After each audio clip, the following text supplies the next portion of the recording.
गंवार सास।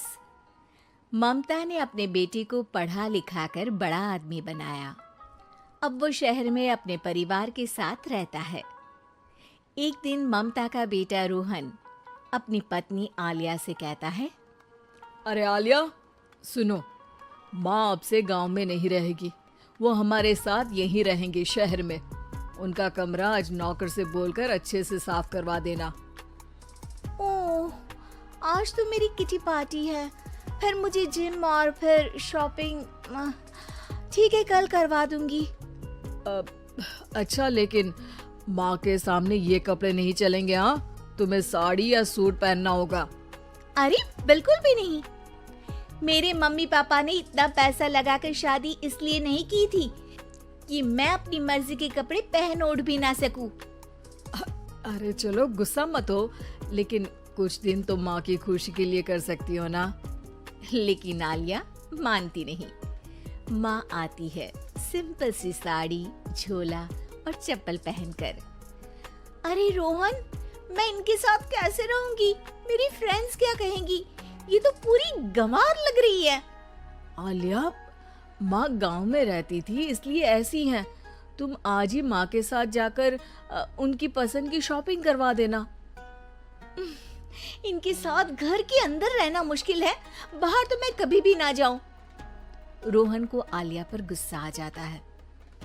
माँ, ओ माँ। हाँ बेटा।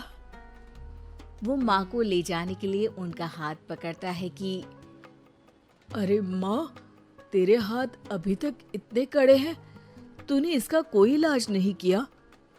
अरे बेटा, इसका कोई इलाज नहीं।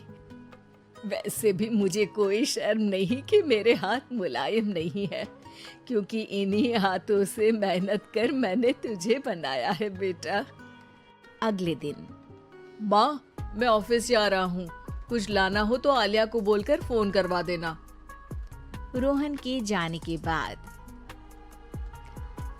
आप ना आज कमरे में ही रहिएगा, घर में पार्टी है, मेरी सहेलियां आ रही है, मैं उन लोगों के सामने आपको नहीं ला सकती हूँ।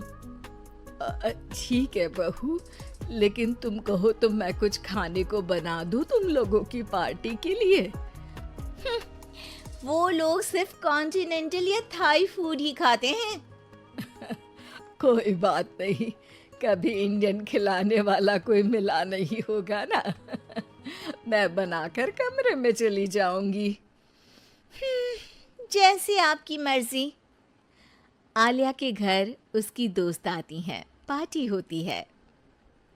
अरे वाह आलिया, ये क्या है खाने में? बड़ा ही स्वादिष्ट है यार, इसकी रेसिपी मुझे चाहिए। हाँ, और ये दाल, ओ माय गॉड, मैंने तो किसी 5 स्टार में भी ऐसी दाल नहीं खाई है यार। तू कुक को यहाँ बुलाना। अब आलिया घबरा जाती है। हाँ हाँ हाँ, क्यों नहीं, माँ जी जरा बाहर आइए। आलिया की सास सिंपल सी साड़ी और गांव के अंदाज में आती है। अरे बहू, क्या हुआ? खाना पसंद नहीं आया क्या? बहू? अरे ये गांव से दिखने वाली औरत तुम्हें बहू क्यों बोल रही है? कौन है ये? वो हमारी नई नौकरानी है। सास बहू की बात सुनकर बहुत दुखी हो जाती है। वो सर झुकाकर जा ही रही होती है कि एक सहेली बोल पड़ती है। अरे कहाँ जा रही हैं माँ जी? वो उठकर उनके पैर छूती है। जीती रहो बेटा।